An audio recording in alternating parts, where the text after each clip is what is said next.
Hi there, hope you can stick around as there's a couple of things I'd love to talk to you about today. Have you seen the latest government advert to encourage people to buy an EV? And also the YouTube short from Hannah Fry talking about lithium batteries on fire and how much water it takes to put them out. Hi folks, I'm Nigel. Thank you very much for joining me today. And if you can consider subscribing, it's free, helps the channel, and a like, that would be very much appreciated. Well, first of all, have you seen the government's advert encouraging people to buy an EV? And what do you think about it? It's 30 seconds long, and I'll play it now in case you've not seen it. Then I've got a few questions for you, so please hope you can stick around. Completely took me by surprise. Just kind of went off really smoothly. Yeah, it's great actually. I can get from London to Sheffield on a single charge. For like a £5. I just plug in, then go in. It's easy. Neighbours liked it so much they got one too. Switch to an EV and get that I think it's a terrible advert that costs us all money and makes EV drivers look quite odd. So much time is wasted with people's hair standing on end, and the people are a little odd, creating the impression all EV drivers are odd. And who wants to join a group of odd people? Well, maybe a few do. The advert could be putting people off buying an EV and doing harm, and that's a concern to me. No mention that it's clean, it's quiet, and it's very, very cheap to run using off-peak electricity. Where are the positive characters of the family doing fun and normal things together? The guy says he can drive from London to Sheffield on a single charge for a £5. My own car, Tesla Model 3, would cost me £2.86. That's almost half the price that the man says it will cost him. I regularly run the numbers, but the last 32,000 miles, £2.86 is a lot less than a £5, but an advert is about showing an EV in its best possible light, and this doesn't do it. People's hair standing up on end is ridiculous. Now, the Tesla Model 3, back to the 286, is not a small car, and there are more efficient EVs than the Tesla.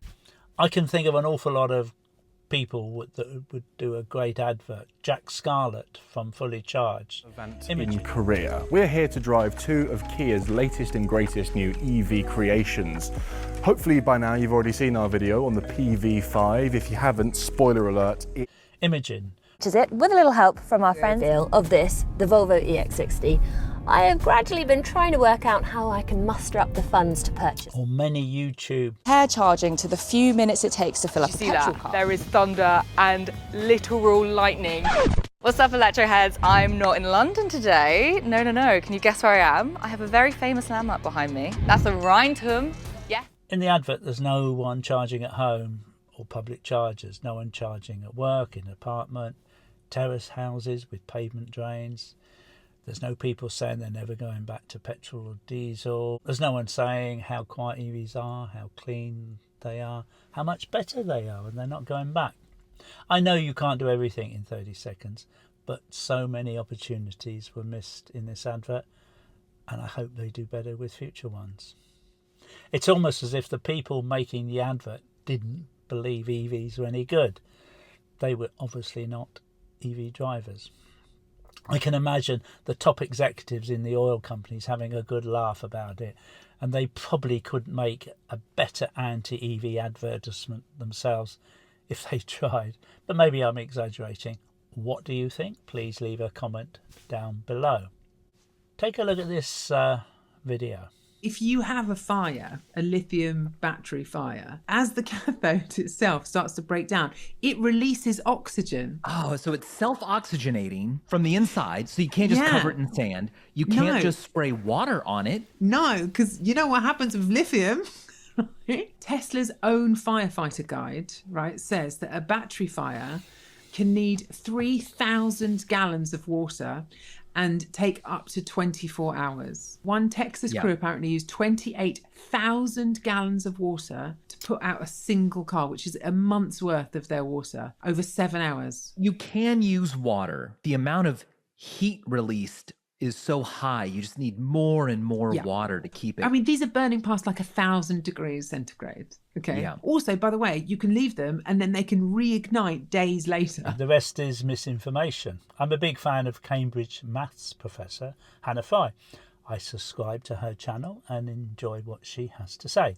She's a mathematician on The Rest is Science on YouTube, as well as her own channel with over 1 million subscribers. And she started on YouTube years ago on Number Farm with almost 5 million subscribers. Hannah was a board member of the Science Museum Group. She resigned over the organisation's sponsorship deal with Adani, an Indian corporation that has significant interests in the coal industry. At first I wondered if someone had taken the clip out of context, but this appears on the Rest is Science website, where I'm sure she has a say in what is posted.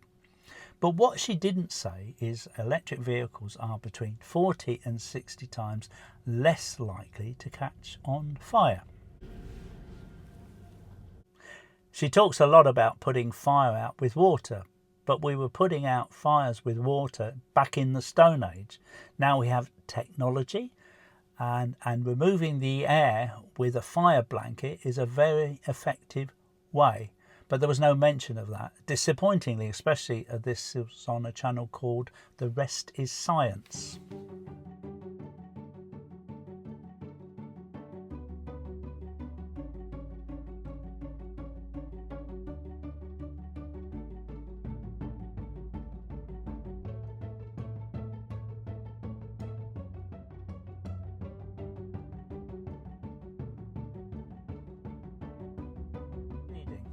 You could equally say with a smile on your face that if you put 6 people in a car garage, close the doors, run the engine, they'd all be dead in about an hour's time. Likewise, the harm CO2 emissions do, contributing to climate change and the planet warming up, and the millions of people dying around the world every year because of carbon emissions poisoning.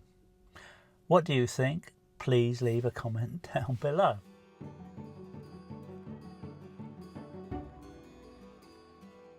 If you're thinking of buying a new Tesla, please use my link in the description.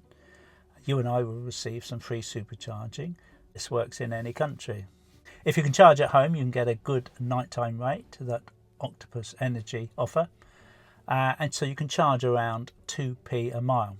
If you're not an Octopus customer, there's a link in my description down below and we both get a £50 discount. You'll need a smart meter installed if you don't have one already. People in terraced houses are installing drains in the pavements, making it safe for pedestrians walking by, as well as government grants for employers, landlords to install chargers. Tesla superchargers are much cheaper than petrol, diesel and gas, and many are half the normal Tesla supercharger price. 10 p.m. at night to 8 a.m. in the morning, saving you a packet. If you're not buying a new Tesla, there are many used available starting at around £10,000. And believe it or not, there are some older Model S's still have unlimited supercharging, and certainly worth considering if you live closer to a supercharger than I do.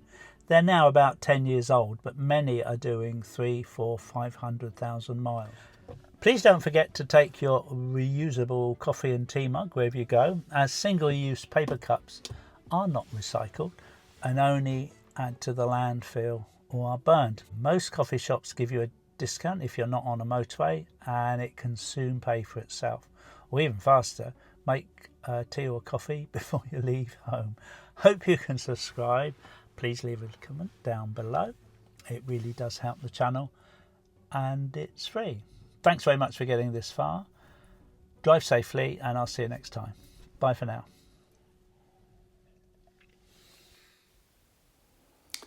Please use my link for some free supercharging when you buy a new Tesla in any country. Thank you and have fun.